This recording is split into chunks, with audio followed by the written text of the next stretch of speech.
c'est une phase de témoignage.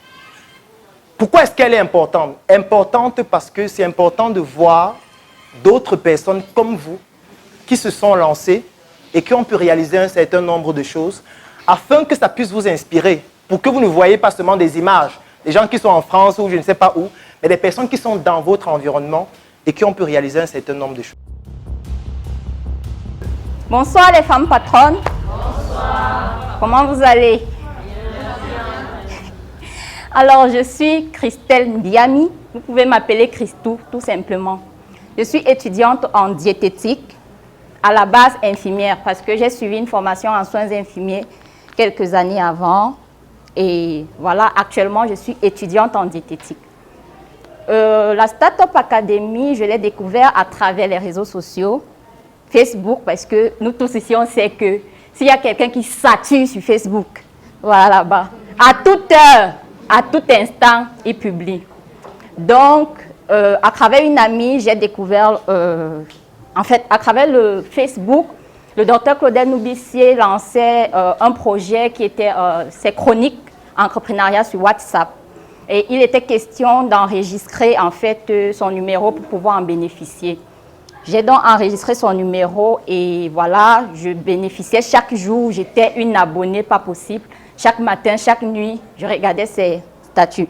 Et en ce moment-là, je faisais un job parce qu'après ma formation en soins infirmiers, quand je suis retournée à Yaoundé, parce que je me suis formée à Bouddha, quand je suis retournée à Yaoundé, je n'ai peut-être pas eu beaucoup de motivation pour aller travailler dans un hôpital parce que je trouvais que moi, je ne suis pas faite pour porter le plateau derrière un médecin ou, je ne sais pas, pour me faire insulter par des gens à l'hôpital.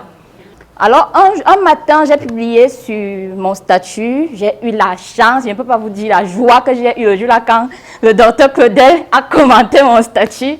Il a donc commenté et puis on a échangé. Parce que quand je le voyais, je me disais que c'était quelqu'un il n'était pas très accessible, mais j'ai eu très tort.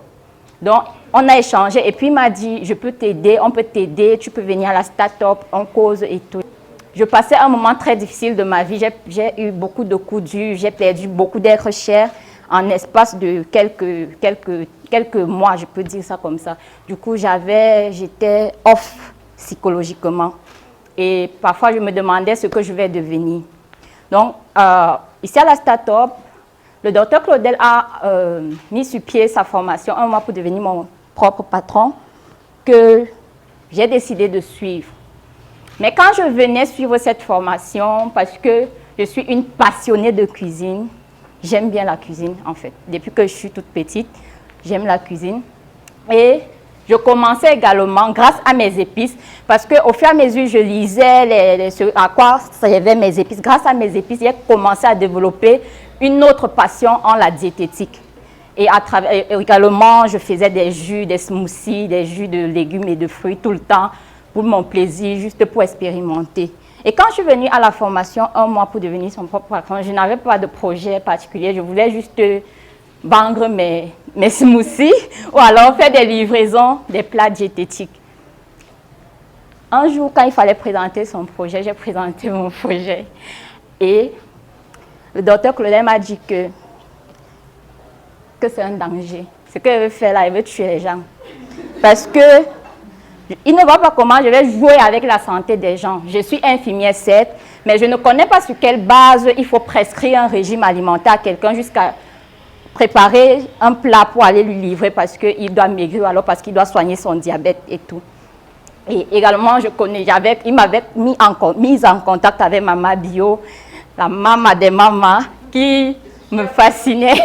Donc, le jour, cette nuit-là, il m'a dit, c'est un danger ce que tu veux faire. Je suis rentrée, je n'ai pas dormi. J'étais vraiment frustrée.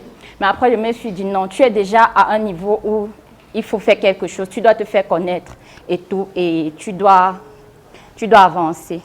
Cette nuit-là, j'ai pensé, dans mes expérimentations en cuisine, je faisais également des petits bouillons culinaires là, avec le four de ma maman et tout. J'ai pensé donc à cette astuce d'agir. Je me suis dit, mais ici, j'ai travaillé, j'ai fait des stages dans des hôpitaux. C'est vrai que je n'ai pas travaillé dans un hôpital après ma formation, mais il y a des gens diabétiques, il y a des personnes hypertendues, il y a des personnes qui ont mal aux... En fait, il y a certainement une personne dans votre famille qui est déjà allée à l'hôpital et qu'on lui a dit « tu ne manges plus de cubes, stop le cube ». Parce que le cube, en fait, n'est pas dangereux, certes, mais le cube contient des éléments qui, avec la consommation continue, va nuire à votre santé. Donc, vous allez voir dans votre famille des personnes qui deviennent diabétiques, des personnes qui ont mal aux yeux, parfois même des hommes qui ont des insuffisances sexuelles et tout, les femmes qui ont des écoulements vaginaux. Ça peut être dû à certains composants des cubes. Et je suis sûre ici que, bien que nous soyons des femmes, il n'y a aucune femme qui sait à base de quoi on fabrique un cube ici. Est-ce que vous savez? Vous achetez seulement avec magie, chaque femme est une étoile. C'est ça, non? En fait, les cubes, les bouillons culinaires sont fabriqués à base, en principe, parce que ça part d'une recette de grand-mère, à base d'ingrédients naturels, à base des racailles, des ossements de poulet, par exemple, ou bien de poisson ou de crevettes, parce que les crevettes, déjà, ce sont des produits à la base salés. Pardon. Donc, je me suis lancée, je me suis dit, bon, ok, je vais fabriquer maintenant mes cubes pour vendre aux gens qui ne veulent pas consommer du cube, parce qu'il faut avouer que après être habitué à manger avec du cube, ce n'est pas évident de laisser ça tomber. Ce n'est pas du tout évident de manger un repas sans ça. Je me suis dit, bon, ok, je vais lancer un truc qui va permettre à des personnes d'avoir le même goût dans leur repas, mais ce truc-là, il ne va pas contenir les mêmes éléments chimiques que le cube industriel peut avoir. C'est là où j'ai lancé Aroma Nature, qui est en fait une jeune start-up qui fait dans la production et la commercialisation des bouillons culinaires que nous appelons cubes. Aroma Nature utilise des produits locaux, des produits issus de l'agriculture camerounaise, c'est-à-dire des légumes, des herbes aromatiques, pour fabriquer ces bouillons. Dans les bouillons d'Aroma Nature, ce qui fait sa particularité, c'est que, étant future diététicienne, ou alors diététicienne même, ou encore personnel de santé, je me dois de préserver la santé, de prôner la santé. Du coup, j'ai évité de ne mettre aucun produit chimique dans mes bouillons. Donc, ils sont naturels. Ils ne contiennent pas d'exhausteurs, ils ne contiennent pas de colorants, ils ne contiennent pas de conservateurs, ils n'ont même pas de gluten parce que, comme la pâtissière a expliqué tout à l'heure, il y a des personnes qui sont allergiques au gluten. Donc, voilà donc Aroma Nature. Au départ, j'avais produit en 100 grammes parce qu'ils sont encore en poudre en fait. J'avais produit en 100 grammes au départ, mais ayant observé le marché et les consommateurs, j'ai vu qu'il fallait mettre le produit à la portée de bon nombre. Du coup, ça fait quelques semaines que je fabrique des petits sachets de 10 grammes en fait. Donc, Aroma Nature actuellement a 2 produits. Les bouillons aux légumes, exclusivement aux légumes, et les bouillons aux crevettes, parce qu'on a nos plats traditionnels là qui en ont besoin en fait. Donc voilà les produits d'Aroma Nature. À côté de ça, je fais aussi dans le rééquilibrage alimentaire déjà.